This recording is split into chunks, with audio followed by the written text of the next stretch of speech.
Caps fans. So, the Washington Capitals, stop me if you've heard this one before, they beat the Boston Bruins. Again.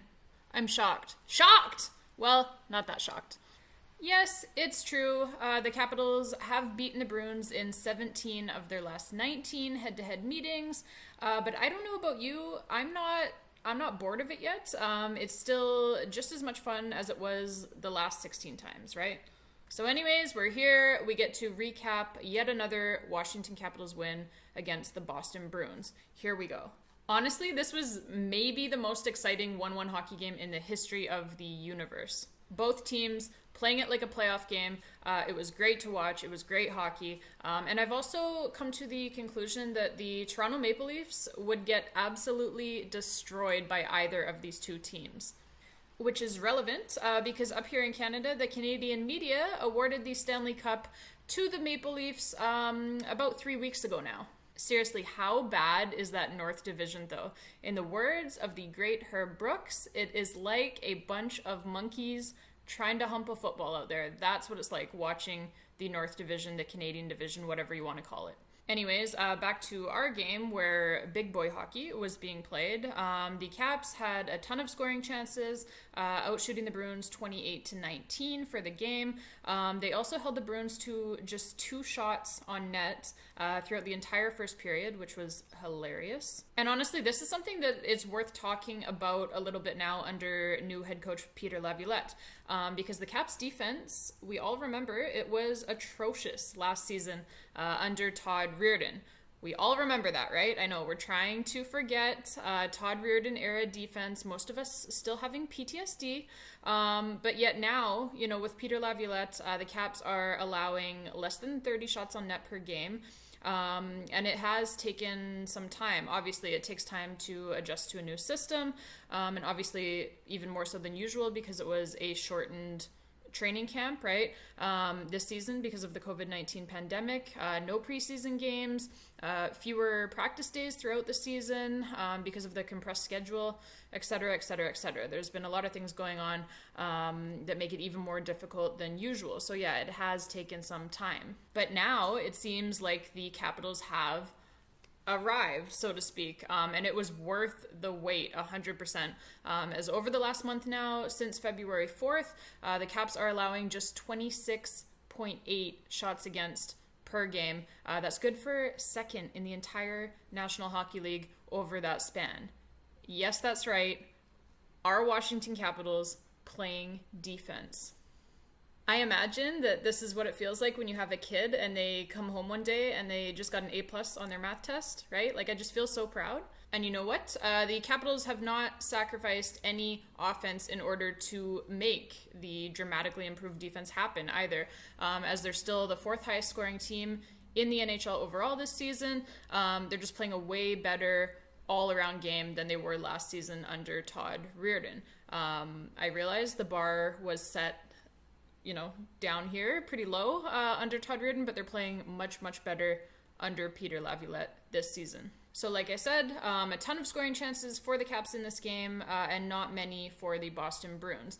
The Caps hit a few posts and crossbars, and TJ Oshie's game-opening score was called back for no reason as well. I mean, they're trying to tell us that the reason was an offside, but I'm not buying it.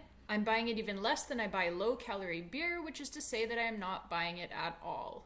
A beautiful aerial pass by John Carlson over everyone's heads, drops right into the Bruins' defensive zone and to the stick of TJ Oshie. You could not have drawn it up any better. The linesmen, who were right on the blue line at the time of the play, they said it was onside. So play continues, and the Caps score a beautiful goal. 1-0 for the good guys. But the Bruins challenge, a challenge that I think was just kind of Bruce Cassidy kind of, throwing some shit at the wall and seeing what would stick. And all of a sudden now, despite the puck being way too high up in the air and totally out of all of the camera angles, the officials, they now decide that this is conclusive evidence to overturn this goal. Conclusive evidence, really? Like, come on. Circumstantial evidence, maybe. If this were someone being convicted of a crime, they would be out of prison 6 months from now on an appeal, for sure. But whatever. That's the NHL for you. It was not conclusive evidence. It was not even evidence. But whatever, it doesn't matter. The Bruins, they would score first, but the Caps would answer on a goal by the Tiger, Lars Eller, and that was all of the scoring that we would see through regulation. But like I said, despite the 1-1 score, this was an awesome game to watch. There were scoring chances, there was great goaltending, there was a ton of physical play and some shenanigans as well, which we will get to in just a moment here. The Caps, they out-hit the Bruins, no surprise there, with Alex Ovechkin leading the way with 6 hits. That's a game high on either side. And then he also had 5 shots on net as well, also a game high on either side. It was an eventful night for Ovechkin, who was named the game's first star despite not scoring in this one, and despite the game being played in Boston as well, so they picked the 3 stars of the game. I was a little bit surprised that he got first star of the game considering what went on. And sure, it could have been the 6 hits, many of them of the crushing variety. It could have been the 5 shots on net, including that ridiculous between the legs move that he nearly roofed over Tuukka Rask from in tight, but the puck unfortunately got just enough of Tuukka's shoulder to stay out of the net. You couldn't have just let us have that one for the highlight reel, Rask? But it also could have been that he was awarded the first star because he stuck up for himself and showed no-name rookies everywhere that you are not going to make a name for yourself trying to get under the skin of a future Hall of Famer such as Alex Ovechkin. And serious question here, because the dude has now tried to rumble with both Tom Wilson and Alex Ovechkin. Trent Frederic, does he have like a life insurance policy on himself? Because I'm pretty sure I've seen like this exact scenario before on an episode of Dateline, and I'm sure that the life insurance policy for being murdered by Alex Ovechkin would be worth a lot more than the contract for a player with 3 career points. So that's something to think about. Anyways, a quick recap of what happened in case you missed this game, in which case I do strongly suggest that you reevaluate your life choices, like right now. So Trent Frederic, I know, who, right? He's a 23-year-old first-round bust from 5 drafts ago who has still only played 37 career NHL games on account of the fact that he's just not very good at hockey. So he's running around, he's taking cheap shots at one of the all-time greats, trying to make a name for himself, basically. Strike 1 was he shoves Ovechkin pretty dangerously from behind into the boards. Inexplicably, there's no penalty. Ovechkin, being made of Russian steel and titanium and whatever else, he gets up immediately, right? We knew that he wasn't going to leave this game. So he gets up immediately and he comes over to give Frederic the business. Frederic, for some reason, this is strike 2, he decides to drop his gloves and grab onto Alex Ovechkin. So Ovi, up until that point, is treating it more as if this is just like a mosquito to swat away on a hot summer's day, nothing more than a minor annoyance. So Ovechkin gives him the old, like, who the fuck are you? I don't even know who you are treatment. And then he proceeds to just blatantly death glare at him, basically, until Frederic changes his mind and gets the fuck out of Dodge. So it was honestly iconic. Like, he's so up in Ovechkin's face, drops his gloves. The minute that Ovechkin gives him that stare, like, hey, buddy, you sure you want to do this? Frederic got the hell out of there. Then, later in the game, and this is strike number 3, Frederic puts about 47 straight cheap cross-checks right into the portion of Ovechkin where he knows that there's no gear, no equipment blocking anything. So these types of cross-checks are dangerous if you've ever played hockey. We've heard it from players around the league on numerous occasions. So Ovechkin, again, gives him the death glare and then simply spears him in the place where his nuts are supposed to be anyways, if he had any. Frederic, like a sack of potatoes, really just flops like the little bitch that he is. And Ovechkin, today he gets fined $5,000 by the league for spearing, they called it. That's money well spent, That's probably the best $5,000 that he's ever spent. And I'll tell you something, at $2,500 per testicle, that's worth every penny, right? Like that is Walmart on Boxing Day level value right there. And I imagine, like, forget 5,000. I imagine Ovechkin probably handed over 10,000 big ones to the Department of Player Safety and said, keep the change.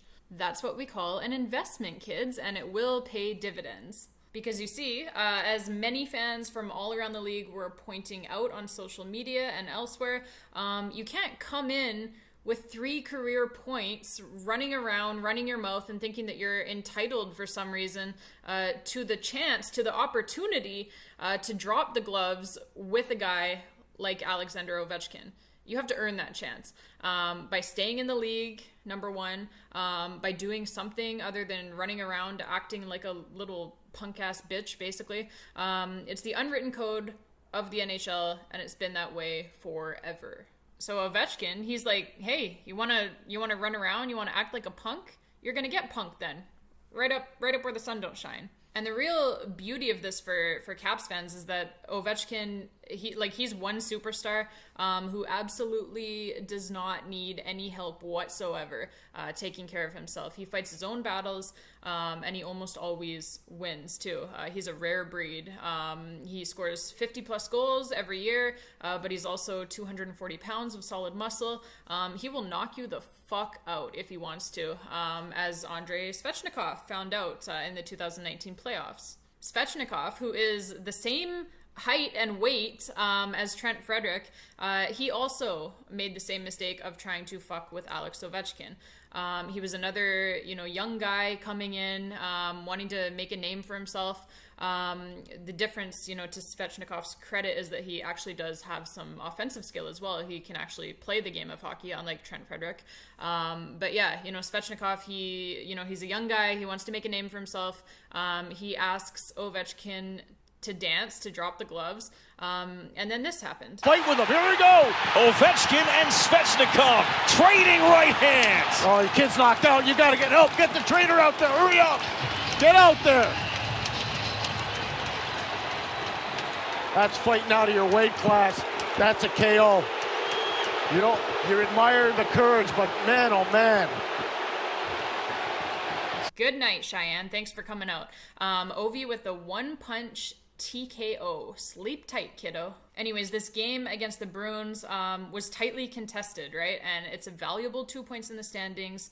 Ovechkin knows that. And so he, Ovechkin, the greatest goal scorer of all time, he very smartly does not agree to take himself off of the ice for 5 minutes in a tightly contested hockey game where the Caps want to get the 2 points, just so that he can essentially kick the ass of a minor leaguer who has 3 career points in the league. It wouldn't have been worth it on this night. So there will be a time and a place for it, and Ovi for sure will know when and where it is. For what it's worth as well, Alex Ovechkin, as we know, 6'3" and 240 pounds. Trent Frederic, 6'2", 200 pounds. So just a word of advice, kid, like if you come for the king, you'd better be damn sure that you can kill the king. And the thing that I love so much about the way that the Caps have built their team over the years is that a lot of their best players, talent-wise, are also just absolute beasts physically, right? Like, that's really the difference between the Caps and other teams in the league. When you take the Caps top line versus the Bruins top line, for example, those top line guys for the Caps can handle themselves. They don't need any help out there. They don't need any protection. There's not a single guy on the Bruins' entire roster who can handle Alex Ovechkin physically. And never mind trying to handle a guy like Tom Wilson, who's on the opposite wing, riding shotgun next to Ovechkin. Like, good luck to you. They used to have Zdeno Chara, but he's on the Caps now too. So I repeat, good luck to you. So anyways, it's a $5,000 fine for the spear to Frederic's groin. But I'm really not sure, like I said, what the big deal was, is there's nothing there anyway. The broadcasters called it a high stick, and I'm like, dude, it'd have to be a really high stick in order to make contact with anything meaningful, given the fact that this punk's testicles clearly never even dropped. Like, how high do you want him to go to really do some damage there? And really the only frustrating thing here, and it should be frustrating for both sides, for both the Caps and the Bruins, is that the whole sequence of events here, from Frederick's dangerous shove of Ovechkin from behind to Frederick's cross checks to Ovi's spearing him where the sun don't shine. That whole sequence really becomes about the referees as well, and it's on them too, because like when you have a nobody like Trent Frederick running around trying to make a name for himself by cheap shotting a superstar, you've got to put the brakes on it before it gets out of control. Otherwise, either someone will get hurt or Ovechkin is going to decide that he has to police it himself, which is exactly what happened last night. First, you have the dangerous hit from behind play by Frederick, which sent Ovechkin crashing awkwardly into the boards. Exactly the play that the league has been trying to get rid of in recent years. You can call it a hit from behind, you can call it boarding, you can call it whatever the fuck you want. Just call something. And then it's probably finished with, honestly, at that point. But they don't call anything, and so Ovechkin is rightfully pissed. Then you have Trent Frederick dropping his gloves for absolutely no reason. That's normally an automatic instigator penalty when the other guy is smart enough not to go, as Ovechkin was there. And that's probably also exactly what Ovechkin was doing there as well. Like, he knows that Frederick's going to get the instigator penalty and that the Caps are going to the power play right now. Except again, they inexplicably do not make the call on what is an obvious penalty. Like, that's just, it's by the book. It's called every single time. So they don't call it the instigator penalty, and so now you've got cross checks by Frederick and a spear by Ovechkin, and all hell breaks loose. And it all could have been avoided, right, if you just would have used those shiny little silver things that make a really neat sound when you blow on them, which you are paid to use. So the refs are just not enforcing the rules out there, which is really par for the course at this point. I just hope someone doesn't get really hurt because of it, and the Bruins might not want to play this game with the roster that the Capitals have.